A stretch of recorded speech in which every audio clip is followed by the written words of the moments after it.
আপনারা সবাই কেমন আছেন? আজকে আমাদের রেসিপি গরম গরম ভাপা পিঠে।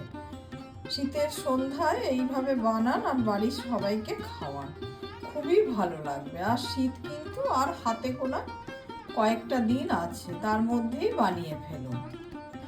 আমি একটা বাটিতে 250 গ্রাম চালের গুঁড়ো নিয়ে নিয়েছি, কেনা চালের গুঁড়ো। তাতে অল্প করে নুন দিয়ে দিলাম আর উষ্ণ গরম জল অল্প অল্প করে দিয়ে এই গুঁড়োটাকে আমরা মাখবো।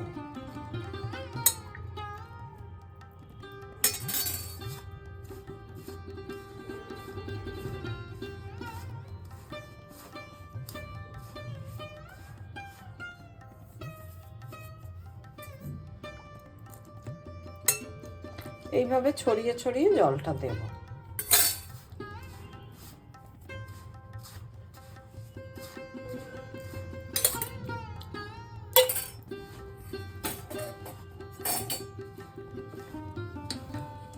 ঠিক এইভাবে ঝুড়ো ঝুড়ো করে মাখাটা হয়ে যাবে।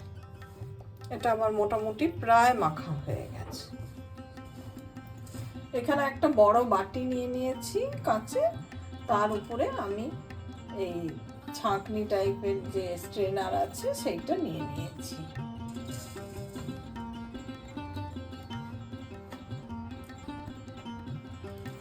এবার এই চালের গুঁড়োটাকে এইভাবে আমরা এই স্ট্রেনারের সাহায্যে ছেঁকে নেব। হাতের সাহায্যে চেপে চেপে করলেই ওটা গিয়ে নিচে পড়বে। এইভাবে সমস্তটা করে নেব। আমি দেখিয়ে দিচ্ছি, দেখুন এইভাবে গুঁড়ো গুঁড়ো হয়ে পড়বে। পুরোটা চেলে নিয়েছি, ঠিক এইরকম হয়েছে জিনিসটা। এদিকে আমি একটা বাটি নিয়ে নিয়েছি, তাতে প্রথমে এইভাবে চালের গুঁড়োটাকে দিয়ে দেবো, চেপে চেপে দেব।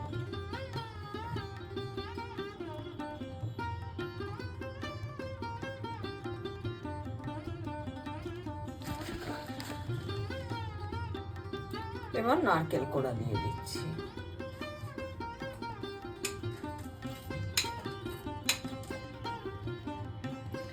এবার আমি গুড় দিয়ে দিচ্ছি।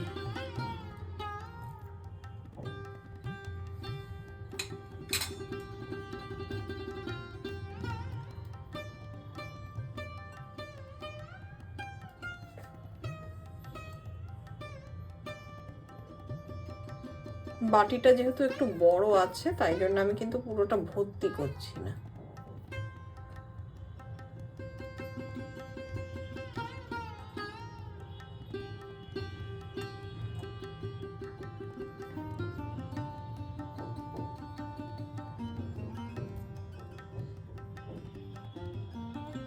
একটু পাতলা পাতলা করলে পিঠেটা সেদ্ধ তাড়াতাড়ি হয়ে যাবে স্টিমেতে।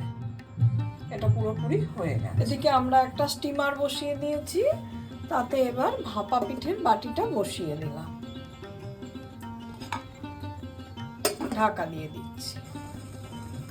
5 মিনিট হয়ে গেছে। এবার আমি ঢাকাটা খুলে দিলাম। আমি একবার দেখিয়ে দিচ্ছি। এই দেখুন পিঠাটা কিন্তু হয়ে গেছে। এবার এটাকে আমরা তুলে নেব।